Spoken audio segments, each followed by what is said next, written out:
All that hard work you've been doing, it's about to pay off. The most famous one, that's what Dhanishta Nakshatra is, and that's what this new moon cycle is about.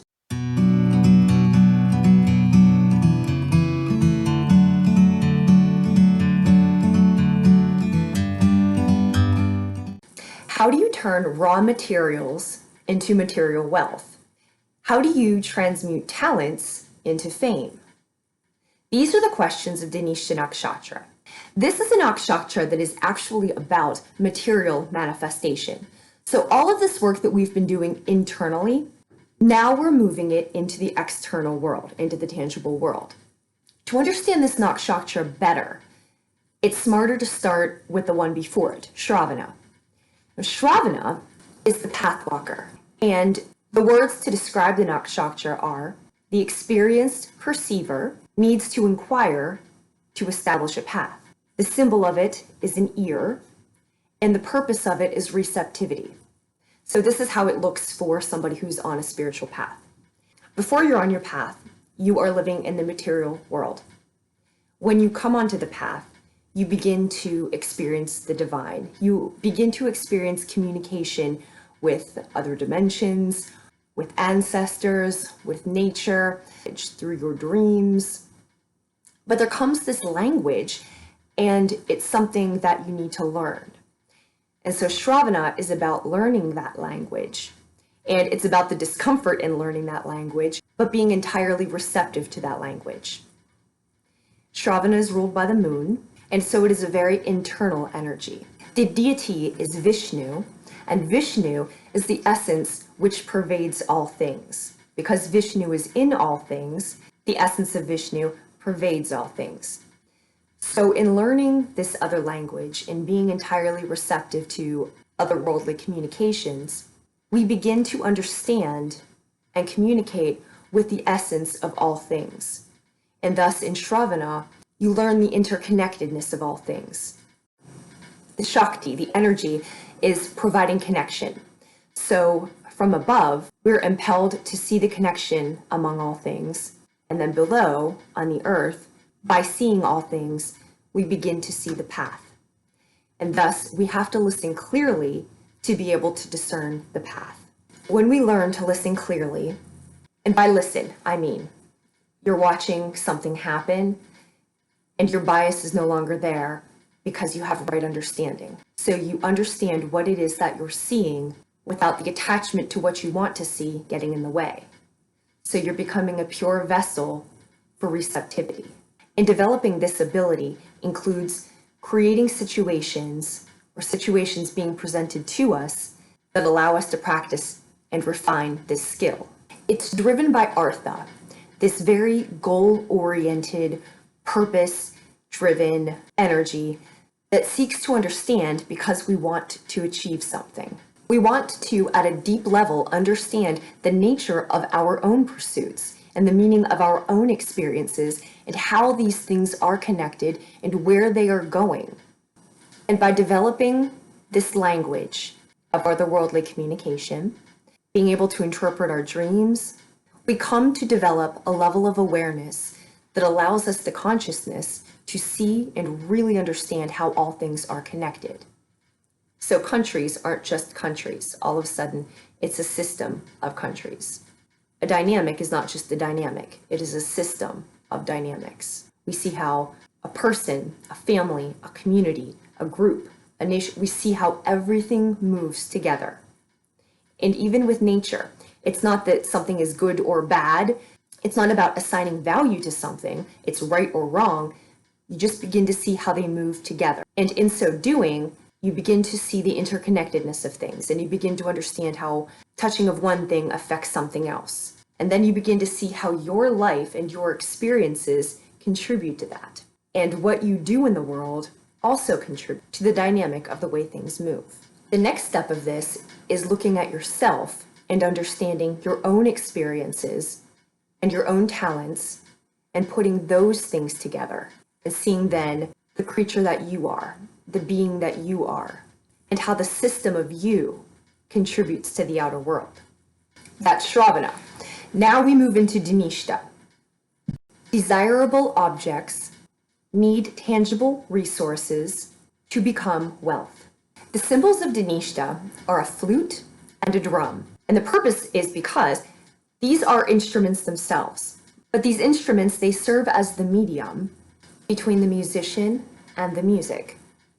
The musician has the talents, the tangible object is the flute, and the result, the fame, comes from the music. The drum, Shiva beats on the drum. It's a two-sided drum. One side is our divine nature, the other side is our ego. So Shiva beats on the drum equally to dissolve our ego and to enhance our divine nature. The Deva of Dhanishta are the Vasus, the gods of all abundance, the personification of pure energy, light incarnated. So you have the elements here of light, being a vessel of light, and also the elements being all of the things that you need to build something. The Shakti of Dhanishta is the power to give abundance and fame. And what we've gained from Sravana, from developing our receptivity, from developing our awareness, is the loss of self-consciousness. So when something comes through you, you understand it is not coming from you, it is coming through you. Your job was to be the clean vessel for it to come through. And also that your actions become different. And this is the purpose of why I do these videos. It's because the rational worldly action is not the same as the intuitive guided action. And what you begin to learn in Sravana and then expressed in Dhanishta is that the intuitive guiding action, the intuitive guidance driven action, right action, takes the place of rational worldly action. So while Sravana was internal and ruled by the moon, Dhanishta is external and ruled by Mars. So we are going from internal reflection, but not just in that sort of mushy sense. We're coming from internal reflection that we have tested over and over. So when we get our guidance, when we get these signs, we don't just go off them, we test them. We see how often they are accurate. We see how we get our messages. We see where we receive them. Through which medium, when do they come, what time of the day do they come, do they have a physical effect on our body? What is our process? Because everybody receives them differently. So by the time you get to Dhanishta, you're gathering your resources. And now you see the interconnectedness of what's around you and deciding how you're going to act, that you are indeed going to act based on right action, right awareness, which brings us to now where we take inventory of what our talents are. What is it that we have? Because remember, we have all the resources, we have all of the elements available to us. So what is it that we have now, which can be transmuted into material abundance and fame? Now fame, Marilyn Monroe was the Dhanishta native, so fame is something that definitely can happen from it. But fame is also the honor of having walked your path in the way you were supposed to do it. Because not everybody will become really famous and wealthy. That will be based on a lot of external circumstances, and everybody's path is different, everybody's soul growth is different. So while the Nakshatra is based on material abundance, what this could also be is you being the most successful that you can be in your life. And that comes from doing the best that you can with what you have available to you. And those are things available to you through other people. Those are things that you've cultivated on your own. And those are talents and abilities that come to be a unique contribution that you can make to the world because they are lessons. They're things that you know, and you can put them together in a certain way that nobody else can do because they haven't walked your path and they don't step into the world with your perspective. And that is what Dhanishta is about. A word about where the energy is situated in the houses. Most of the energy is 8th house moving into 9th house. And then Mars and Uranus are in the 11th house. So this is about going deep, really understanding 8th house, 9th house, what you are taking into the world, how you're bringing that into physical manifestation in terms of how you operationalize higher ideals. And then 11th house, how you bring that to a larger audience, how you bring that out in the world. The three main nakshatras where all of the planets are Sravana, the internal, Dhanishta, doing something with the external, and then Bharani, which actually means giving birth to something. Okay, and here are the aspects of the chart. Sun conjunct Moon, so that internal receptivity that we have come to cultivate now becomes the external expression. All the ridicule, all the rejection, all the risk, all of the interpersonal disasters that you faced, all of the clearing that you've had to do, all of the difficult decisions you've had to make because you've decided to walk this path. Now, you're like the high priestess, the energy of the moon, with the mature energy of the moon, where you don't feel a certain way about it. You just understand that this is the wisdom you have decided to take on in this life. And then the sun, you now have the confidence to fully express it. Venus conjunct Jupiter. So it's the Empress and the Wheel of Fortune. The Empress is different than the High Priestess. The High Priestess is exclusively about receiving knowledge and being a clean vessel. The Empress is about bringing into the material world all of the knowledge that you have received and all of the information that you have been receptive to. So this is your creative energy. In this new moon chart, Venus is what you are attracted to. It's what you've decided to take on. In the last chart, Venus was conjunct Pluto. So you were cleaning out what you were attracted to. You were making a decision what you wanted to attract in your life, what you have in your life. Now that you've done that, now that you've cleaned that out and become clear on what it is that you want, what you're going for, and what you will have in your life and what you'll tolerate in your life, because you know what you are trying to create, thus what needs to be there and what doesn't need to be there. Conjunct Jupiter. Whatever you've decided on, more is coming. So that's why you were asked to clean it out, because Jupiter is neutral. It will just bring you more of what you've decided. Saturn, square Uranus. The Death card, the Saturn card, is about spiritual transformation. So Saturn is our limitations. Sravana Nakshatra is, of course, part of Capricorn. Capricorn ruled by Saturn. And so when you are developing your gifts and when you are honing your receptivity and learning that otherworldly language and becoming that very clear vessel, you do so in a structured way. Uranus is otherworldly. So now your structure becomes otherworldly. Saturn is about limitations. It's about being confined in a certain way. Uranus is about breaking out of those limitations. So whatever it was that confined you before, your container is something different now. Mars in Aries, the devil, transformation, stepping off the cliff, stepping into the new reality. The Tower, and everything will change. In keeping with the theme of the video, this is a card. It was an intuitive pull that got pulled for the video. Whatever you've been working on and whatever you've been working toward, this is justice.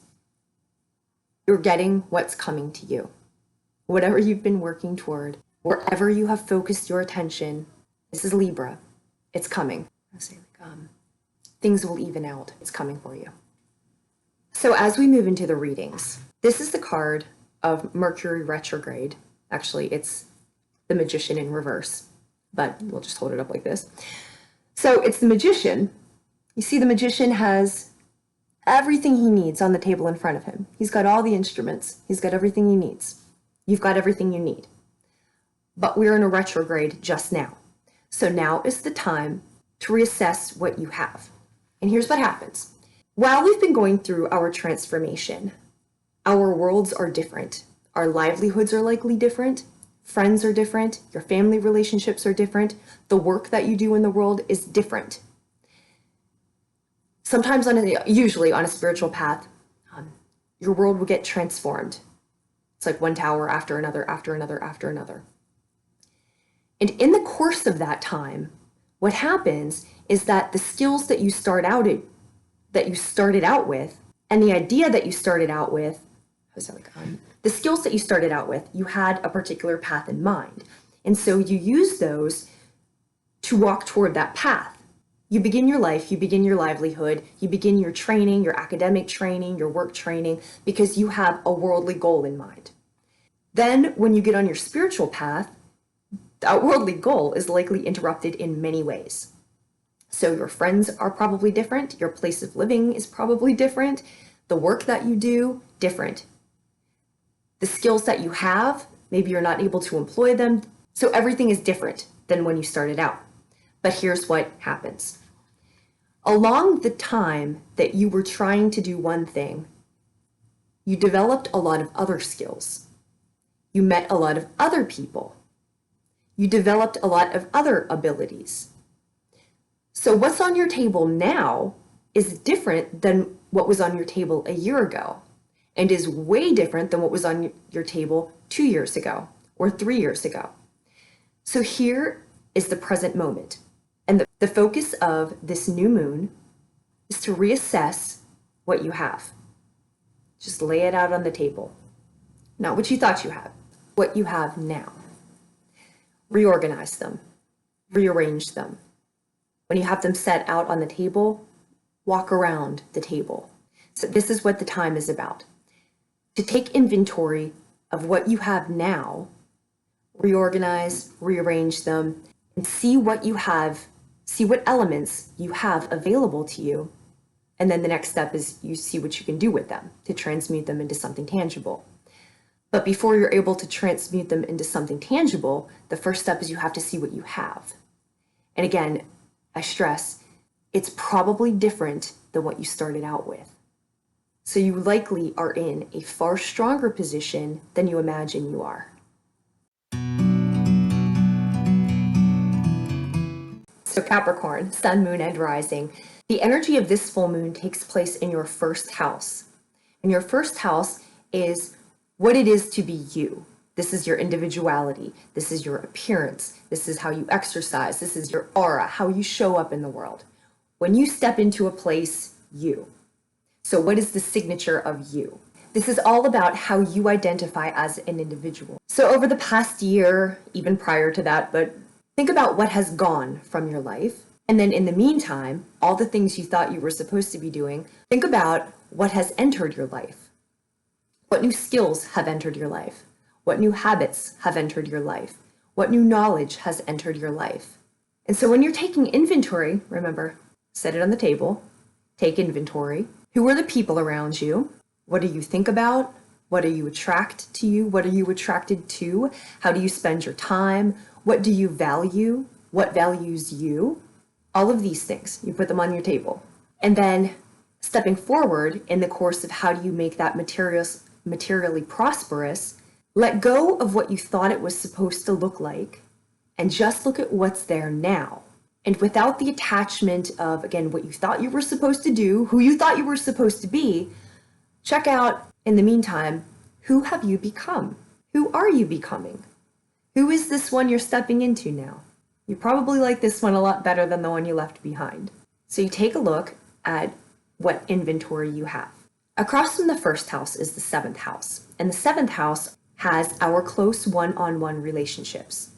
These are the people we do business with, spouses, significant others, just close personal friends, somebody who maybe you cohabitate with, but the people close to you. And one of the ways that you can really gauge your value is in who is close to you. So also, who is on your table? Sometimes people are close to us because, especially right now, because it's just the circumstance that we have to deal with. Other times, we choose them.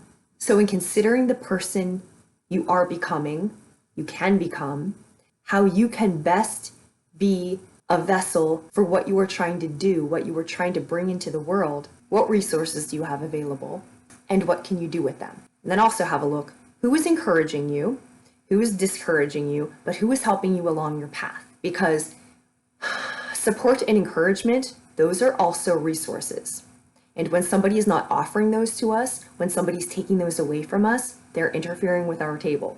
That means they're interfering with our energy, they're interfering with our abilities.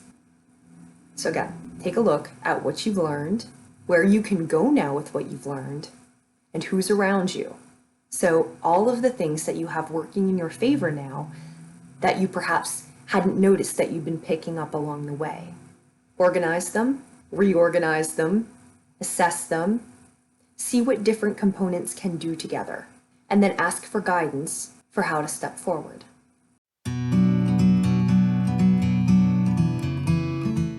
Keeping with the imagery of the last few videos, you've come from the woods, you've come from this dark forest, you've come from this dark place of energies, people, circumstances that were doing their best to drag you down. And you needed to escape that. So you're out of the woods. Now, the last full moon, you just step into a clearing and you see the clearing in front of you. And you see the room that you have to create something. And the step that it's time for now, the step that we skipped, whatever you escaped with on your back, whatever you survived with, whatever is on your table.